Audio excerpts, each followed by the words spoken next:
हाँ जी बच्चे, journal entries हम समझ रहे हैं। जर्नल एंट्री समझने के लिए हमें सबसे पहले गोल्डन रूल समझने होंगे। गोल्डन रूल्स हम समझेंगे, उसके बाद हम समझते हैं टाइप्स ऑफ अकाउंट्स।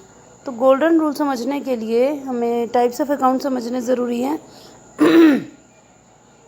अकाउंट्स आपके 3 तरीके के होते हैं, real account, personal account and nominal account. सबसे पहले जो भी आपके लेन देन होते हैं आपको इसे 3 हिस्सों में डिवाइड करना होता है, या तो वो रियल होगा या पर्सनल होगा या नॉमिनल होगा। तो आपको कैसे पता चलेगा कि कौन सा अकाउंट कौन सा है, तो मैं आपको इसमें बता रही हूँ। सबसे पहले रियल अकाउंट, जिसमें आएगा कैश या गुड्स या कोई भी एसेट। इनमें से कुछ भी अगर आपके पास आ रहा होगा तो इसका रूल है debit what comes in, credit what goes out. इसके एग्जाम्पल हैं 5 लाख रुपए की मशीनरी नगद खरीदी, तो debit what comes in and credit what goes out. तो इसकी एंट्री बन जाएगी आपकी machinery account debit to cash account 5 lakh रुपए, क्योंकि मशीनरी आई है और कैश गया है। ठीक है बच्चों। उसके बाद बारी आती है पर्सनल अकाउंट की। पर्सनल अकाउंट का मतलब होता है व्यक्तिगत खाता, जैसे कि इसके नाम से पता चल रहा है कि जब वो लेन देन किसी व्यक्ति के साथ, पर्सन के साथ जुड़ा हो तो उसे पर्सनल अकाउंट कहा जाता है। तो पर्सनल अकाउंट में रूल आपका आता है debit the receiver and credit the giver. जैसे हमने 2 एग्जांपल ले लेते हैं, एक में रिसीवर होगा और एक में गिवर होगा। तो बच्चों ये देखो, राम से 50,000 रुपये प्राप्त हुए, तो इसमें राम जो है वो गिवर है, ठीक है, इसलिए cash account debit to Ram हो जाएगा। Cash account debit to Ram, देखिए कैसे कैश को जो है वो डेबिट किया गया है और राम को क्रेडिट किया गया है। अब आप सोच रहे होगे कि कैश को डेबिट कैसे कर दिया, तो कैश को इसलिए डेबिट किया, कैश क्योंकि कैश वाला हिस्सा, डेबिट वाला हिस्सा इसका रियल से जुड़ा हुआ है और क्रेडिट वाला हिस्सा पर्सनल अकाउंट से जुड़ा हुआ है। ठीक है बच्चों। तो गोविंद को 20,000 रुपये का भुगतान किया, इसमें गोविंद कौन है, रिसीवर है, इसीलिए इसको डेबिट किया जाएगा। इसका डेबिट वाला हिस्सा पर्सनल से जुड़ा हुआ है और क्रेडिट वाला हिस्सा रियल से जुड़ा हुआ है। ठीक है। अब तीसरा आता है नॉमिनल अकाउंट। इसमें सभी एक्सपेंसेस और लॉसेस को और इनकम्स और गेंस को लिखा जाता है। इसमें रूल क्या है आपका, ध्यान से सुनिए आप। Debit all expenses and losses, credit all incomes and gains. यानी कि जितने आपके अगर खर्चे हैं तो उनको डेबिट कर दिया जाएगा और इनकम और गेन है उसको क्रेडिट कर दिया जाएगा। हम 2 अलग अलग एग्जांपल लेते हैं। पहले एग्जांपल में रेंट पेड, यानी कि किराया पे किया है, तो ये आपका खर्चा होगा ना, तो एक्सपेंसेस को डेबिट कर दिया जाएगा। एक्सपेंस का नाम क्या है, रेंट, और गया क्या है मेरे पास से, कैश, तो rent account debit to cash account. देखिए इसका डेबिट वाला जो हिस्सा है ये वाला, ये नॉमिनल से जुड़ा हुआ है और क्रेडिट वाला हिस्सा रियल से जुड़ा हुआ है। Debit all expenses and losses, credit what goes out. तो आपने ये समझना है कि अगर जर्नल एंट्री आप कर रहे हैं तो ज़रूरी नहीं है कि डेबिट अगर नॉमिनल का लिया है तो क्रेडिट भी नॉमिनल का लिया जाएगा। डेबिट अगर नॉमिनल का है तो क्रेडिट रियल का भी हो सकता है और पर्सनल का भी हो सकता है। ठीक है। हम और एग्जांपल लेते हैं। कमीशन प्राप्त की, एक एग्जांपल मैंने एक्सपेंस का ले लिया, दूसरा एग्जांपल मैंने इनकम का ले लिया।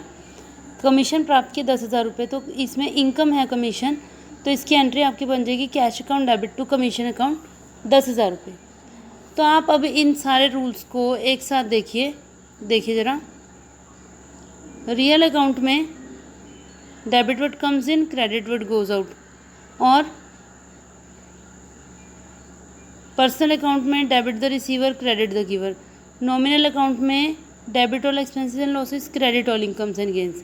तो बच्चों आपको एक चीज़ बार बार मैं समझा रही हूँ, फिर से बोल देती हूँ कि जब हम जर्नल एंट्री करेंगे तो ठीक है, एक साइड डेबिट होती है और एक साइड क्रेडिट होती है, तो ज़रूरी नहीं है कि डेबिट अगर रियल का होगा तो क्रेडिट भी रियल का होगा। हो सकता है कि वो पर्सनल का हो, और ज़रूरी नहीं है कि डेबिट अगर नॉमिनल का है तो क्रेडिट नॉमिनल का होगा। ये दोनों में से कुछ भी हो सकता है, ये रियल और पर्सनल में से भी कुछ हो सकता है।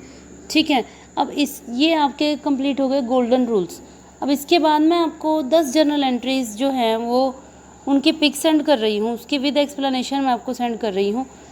उसको आपने बड़े ध्यान से अपनी नोटबुक में नोट करना है, समझना है, और उसके बाद आपने मेरे से सवाल पूछने हैं जो भी आपके डाउट्स होंगे। थैंक यू बच्चों। चलिए बच्चों, आज हम जर्नल एंट्रीज करना स्टार्ट करते हैं। बच्चों, पहली एंट्री हमारी है, राम ने 50,000 रुपये लगाकर बिज़नेस स्टार्ट किया। ये कैश, इसकी एंट्री हो जाएगी cash account debit to capital account 50,000 से। बच्चों, ये जर्नल एंट्रीज करने से पहले जो मैंने आपको गोल्डन रूल्स बताए थे, मैंने बोला था कि आप उन्हें अपनी नोटबुक में नोट कर लीजिए। तो वो गोल्डन रूल्स आपको अपने माइंड में भी रखने हैं। इसमें 3 तरह के आपके रूल्स होते हैं, एक रियल अकाउंट का, एक पर्सनल अकाउंट का और एक नॉमिनल अकाउंट का।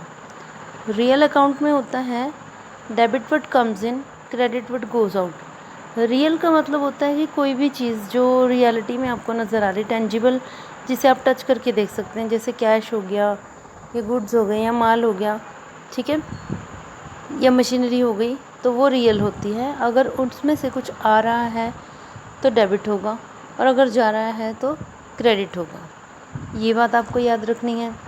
दूसरा होता है पर्सनल अकाउंट। पर्सनल अकाउंट में होता है debit the receiver, credit the giver.